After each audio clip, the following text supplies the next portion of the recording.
Radhe Radhe, welcome back to Puja cooking lifestyle. তোমরা সবাই কেমন আছো? আশা করি সবাই ভালো আছো, আর আমিও ভালো আছি। তো আবারও চলে এসছে আমি একটা নতুন রেসিপি নিয়ে। তো চলো আমার সাথে থাকো, পুরো ভিডিওটা দেখতে থাকো। তো ফার্স্টে ওখানে আমি লাউ আর আলু কেটে নিয়েছি, আর তারপর আমার সেটা ধোয়াও হয়ে গেছে। অন্যদিকে আমি কড়াইতে তেল দিয়ে দিয়েছিলাম গরম হওয়ার জন্য। তো এদিকে আমার তেলটাও গরম হয়ে গেছে। তো তেলের মধ্যে আমি অল্প পরিমাণ চিংড়ি ছিল, তো সেটা আমি ভেজে নিচ্ছি। তো এখানে দেখো আমি এখানে দিয়ে দিচ্ছি সমস্ত চিংড়িটা, আর তারপর আমি সেটাকে ভালোভাবে ভেজে নেব। তো এই যে আমার চিংড়িটা ভাজা হচ্ছে, আর তার মধ্যে আমি একটু হলুদ দিয়ে দিলাম, যাতে চিংড়িটা একটু লাল লাল হয়ে যায়। তো সেই জন্য আমি দিয়ে দিলাম। আর এই যে আমার দেখো এখানে চিংড়িটা প্রায় অনেকটাই ভাজা হয়ে গেছে। তো এবারে আমি চিংড়িটাকে তুলে নেব, আর ওই তেলের মধ্যে আমি যে আলুটা কেটে রেখেছিলাম, তো সেই আলুটা দিয়ে দেবো। তো এখানে আমি আলুটা দিয়ে পরে সেটাকেও আমি একটু ভালোভাবে ভেজে নেব। তো এই যে এখানে আমার আলুটা ভাজা হচ্ছে, আর এখানে আলুটার মধ্যেও আমি একটু হলুদ আর একটু লবণ দিয়ে দিলাম।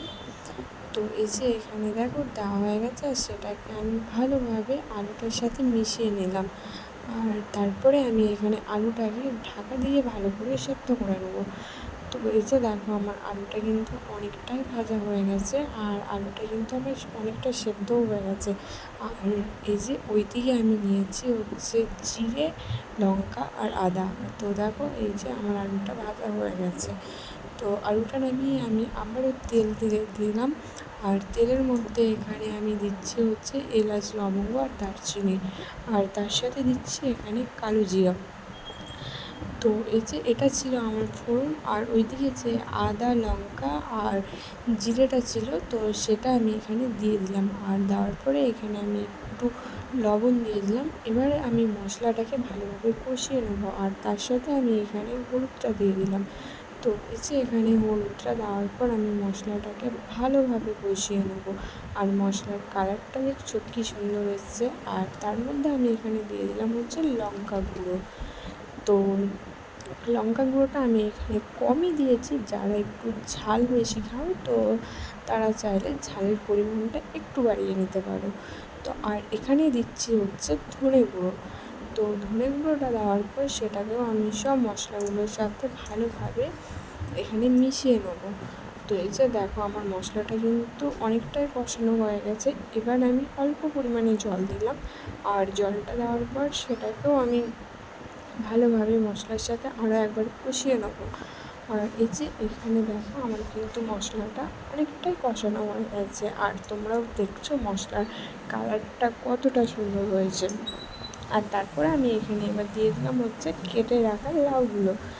তো এই যে এখানে লাউগুলো দেওয়ার পর আমি এবার লাউয়ের সাথেও ভালোভাবে মশলাটাকে মিশিয়ে নিলাম। আর তখন কিন্তু আমি অল্প পরিমাণে নুনটা দিয়েছিলাম, তো সেই জন্য এখানে আমি আরও একবার নুনটা দেবো।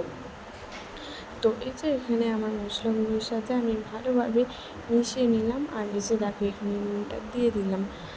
আর লাউটা আমি এখানে কিন্তু অনেক ছোটো ছোটো করেই কেটেছি, তোমরা চাইলে না একটু বড় করেও কাটতে পারো। তো এই যে দেখো এখানে আমার কিন্তু অনেকটাই লাউটা কষানো হয়ে গেছে। এবার আমি কিন্তু আর একটু মতো কষিয়ে এবার আমি জল দিয়ে দেবো। হ্যাঁ, তো এই যে এখানে আমি জলটা দিয়ে দিলাম। এবার আমি ছেড়ে দেবো লাউটা সেদ্ধ হওয়ার জন্য।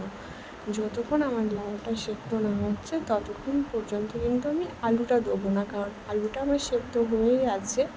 তো এখানে লাগবে হচ্ছে আমার লাউটা সেদ্ধ হওয়ার জন্য। তো এই যে দেখো এখানে আমি চেক করলাম, তখন কিন্তু আমার লাউটা না সেদ্ধ হয়নি ভালোভাবে। তো সেই জন্য আমি আবারও ঢাকা দিয়ে রেখে দিয়েছিলাম কিছুক্ষণের জন্য। আর তারপরে আমি দেখি লাউটা কিন্তু আমার এবার অনেকটাই সেদ্ধ হয়ে গেছিলো। এবারে আমি হচ্ছে আলুটাকে দিয়ে দেবো। আর সবাইকে বলছি প্লিজ তোমরা কিছু মনে করো না, কারণ হচ্ছে আমার সাউন্ডের হয়তো একটু প্রবলেম হচ্ছে, কারণ আমার ফ্যান চলছে। আর সেই জন্য হয়তো ভয়েসটা শুনতে একটু খারাপ লাগবে। তো প্লিজ কেউ কিছু মনে করো না, তোমরাও কষ্ট করে আমার ভিডিওটা দেখো, কারণ আমিও অনেক কষ্ট করেই ভিডিওটা বানাচ্ছি তোমাদের জন্য। তো যাই হোক, এখানে আমি আলু আর লাউটা ভালোভাবে আমার সেদ্ধ হয়ে গেছিলো, আর তারপরে আমি এখানে যে চিংড়ি মাছটা ভেজে রেখেছিলাম সেটা দিয়ে দিলাম। তো সেটা দেওয়ার পরও সেটাকে আমি ভালোভাবে একটু কী বলবো, ভালোভাবে একটু কষিয়ে নিয়েছিলাম। আর তারপরে আমি নামানোর আগে এখানে গরম মশলা দিয়ে দিয়েছিলাম। তো দেখো কতটা সুন্দর লাগছে, দেখছো রান্নাটা দেখতে। তো যাই হোক, আজকের ভিডিওটা কেমন হয়েছে অবশ্যই জানাবে।